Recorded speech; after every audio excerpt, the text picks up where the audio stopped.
एक समय की बात है। भारत के एक गांव में एक बहुत ही लालची आदमी रहता था, जिसका नाम था कलंदर। वह उस गांव के राजा के लिए टैक्स जमा करने का काम करता था और उसी गांव में ही रहता था। उसका काम राजा के लिए टैक्स जमा करना था। कलंदर जो चीज़ को चाहता उसे पाने के लिए लोगों से टैक्स लेने के नियमों को बदल देता और टैक्स के नाम पर उनसे जो चाहता वह हासिल कर लेता, जैसी उनकी बकरियां, बैल, फसल आदि। धीरे धीरे कलंदर की लालच की आदत की बात पूरी जगह फैल गई। कलंदर के कारण सब लोग वहाँ पर रहने से डरते थे। उसके पड़ोसी गांव में राघव नाम का किसान रहता था। राघव का एक बेटा था, विशाल, जो बहुत ही चालाक और बुद्धिमान था।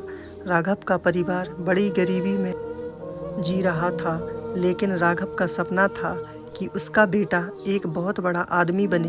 एक बार जब सब लोग बैठकर इधर उधर की बातें कर रहे थे, तो विशाल ने लालची कलंदर के बारे में सुना और विशाल ने निश्चय कर लिया और बोला, मैं किसी न किसी तरह से इस लालची कलंदर को राजा से सज़ा ज़रूर दिलवाऊंगा। राजा को कलंदर के इस लालची स्वभाव के बारे में पता नहीं था, इसलिए ये मोह मांगे वसूल करके सबको सताता था।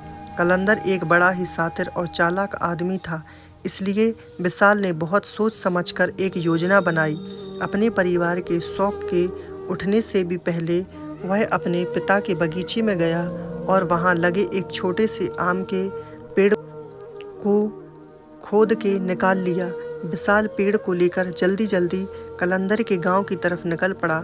उसे किसी भी तरह सुबह के समय ही अपनी योजना के अनुसार कलंदर के सामने पहुंचना था, वो भी तब जब वह लोगों से टैक्स वसूल कर रहा हो।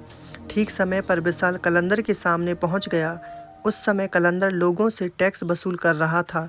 विशाल अपना परिचय देता हुआ बोला, सरकार, मैं विशाल हूँ, अभी आया हूँ और मुझे यह पता नहीं है कि इस गांव में एक गरीब आदमी कितना टैक्स देता है, क्योंकि मैं बहुत ही गरीब आदमी हूँ और मेरे पास देने के लिए कुछ भी पैसे नहीं हैं।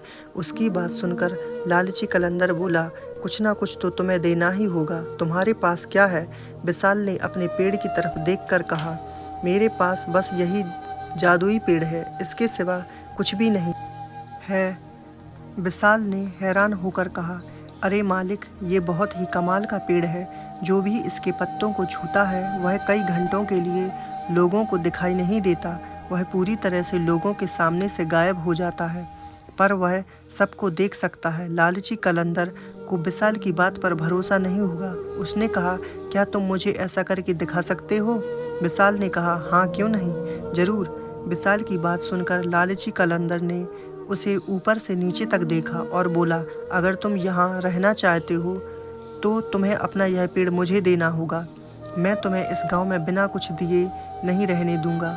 और इससे पहले कि विशाल कुछ कहता, लालची कलंदर ने उसके हाथों से उसका पेड़ छीन लिया और दौड़ता हुआ अपने घर चला गया। घर जाकर उसने पेड़ की एक पत्ती तोड़ी और उसे अपने माथे पर रख लिया। वहीं पास में उसकी पत्नी बैठकर खाना पका रही थी। उसने अपनी पत्नी से पूछा, सुनो, क्या तुम मुझे देख सकती हो? पत्नी को कलंदर की बात सुनकर बहुत गुस्सा आया और वह बोली, क्यों नहीं देख सकती? क्या मैं तुमको अंधी नजर आती हूँ? अब कलंदर बड़ा परेशान हो गया। वह भागते हुए दूसरे कमरे में गया और उसने पेड़ की दूसरी पत्ती तोड़कर फिर अपने माथे पर लगाई। फिर वापस रसोई घर में आकर बोला, अब क्या तुम मुझे देख सकती हो? अब तो उसकी पत्नी को बहुत ज़्यादा गुस्सा आने लगा था। जोर से बोली, तुम्हारा दिमाग तो ठीक है, आखिर तुम कहना क्या चाहते हो? क्यों मैं तुम्हें देख ना पाऊंगी? क्या तुम्हें लगता है कि मेरी आंखें खराब हो गई हैं? लालची कलंदर बड़ा ही परेशान हुआ। वह फिर कमरे में गया। उसने फिर पेड़ की पत्ती तोड़ी, फिर उसे अपने माथे पर लगाया और फिर अपनी पत्नी के पास गया। फिर से दोहराया, क्या तुम मुझे अब देख सकती हो? पत्नी कलंदर के लगातार इस पागलपन से बड़ी परेशान हो गई थी। आखिर गुस्सा होकर उसने कहा, नहीं, मुझे तुम दिखाई नहीं पड़ रहे हो, मैं तुम्हें नहीं देख सकती। लालची कलंदर तो जैसे यही सुनना चाहता था, वह खुशी से पागल हो गया। उसने सोचा कि वह गांव में जाकर इस पेड़ के जादू को परखेगा। वह चौराहे पर खड़े होकर पेड़ की पत्ती माथे पर लगाए विचित्र विचित्र प्रकार की हरकतें करने लगा, किंतु किसी गांव वाले ने कुछ भी नहीं कहा, क्योंकि वह उससे बात नहीं करना चाहते थे, क्योंकि उन्हें डर था कि कहीं वह उनसे टैक्स ना मांगने लगे। लेकिन गांव वालों की कुछ भी ना कहने से लालची कलंदर ने समझा कि वह पेड़ सचमुच ही जादुई पेड़ है। फिर उस दिन के बाद उसे जो चीज़ पसंद आती वह उठाकर ले जाता। वह बाजार जाता, किसी दुकान से बांसुरी, किसी दुकान से फल फूल, कहीं से कपड़े, सब उसे ऐसा करते देखते पर डर के मारे उसे कभी मना नहीं करते। लेकिन वह लालची कलंदर यह समझता कि वह किसी को दिखाई नहीं देता, इसलिए कोई उसे कुछ नहीं कहता। एक दिन गांव को देखने के लिए राजा की शाही गाड़ी गुजरी। कलंदर ने देखा कि राजा की गाड़ी में बेशकीमती हीरे जवाहरात आदि से सजी हुई थी। लालची कलंदर ने आदत के अनुसार पेड़ के पत्ते अपने माथे पर रखा और राजा की बग्घी से हीरे जवाहरात चुराने लगा। सरेआम उसकी यह हरकत देखकर राजा को बड़ा गुस्सा आया। उसने चिल्लाकर कहा, गिरफ्तार करो इसे। अब लालची कलंदर बड़ा परेशान हो गया। उसने कहा, महाराज मुझे क्षमा करें, इसमें मेरी गलती नहीं है।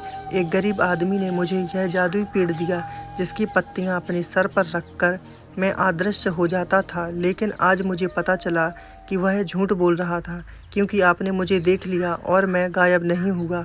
राजा को उसकी बात सुनकर बहुत गुस्सा आया। राजा ने कहा, यह तो बिल्कुल ही पागलों की तरह बात कर रहा है। क्या कोई पेड़ ऐसा भी होता है जिसकी पत्ती माथे पर रखकर कोई गायब हो जाता है? ऐसे पागल आदमी को हम टैक्स वसूली के काम पर नहीं लगा सकते। राजा ने तुरंत ही कलंदर से उसकी नौकरी छीन ली और इसके बाद लालची कलंदर सारी जिंदगी उसी गांव में लोगों के सामने अपना मुँह छुपाकर जीता रहा। अपने लालच के कारण उसे सारी जिंदगी शर्मिंदगी झेलनी पड़ी। गांव वालों को जब पता चला कि विशाल ने किस चालाकी से कलंदर को उसके अन्याय की सज़ा दिलाई है, तो सभी ने उसकी बड़ी सराहना की। और जब यह बात राजा तक पहुंची तो राजा ने विशाल की बुद्धिमानी देखकर विशाल को ही टैक्स वसूली की नौकरी दे दी और विशाल न्यायपूर्वक गांव में टैक्स वसूली का काम करते हुए आराम से जीवन बिताने लगा। लालच और अन्याय के कारण कलंदर को अपनी जिंदगी लोगों के ताने सुनकर शर्मिंदगी के साथ बितानी पड़ी। लालच बुरी बला है। दोस्तों, हमें कभी भी लालच नहीं करना चाहिए। जब हम भी लालच करते हैं तो अपना ही नुकसान होता है, जिस तरह इस कहानी में कलंदर ने लालच किया और अपनी नौकरी और इज्जत दोनों ही खो बैठा। हेलो दोस्तों, अगर आपको ये स्टोरी अच्छी लगी हो तो इसे लाइक करें और शेयर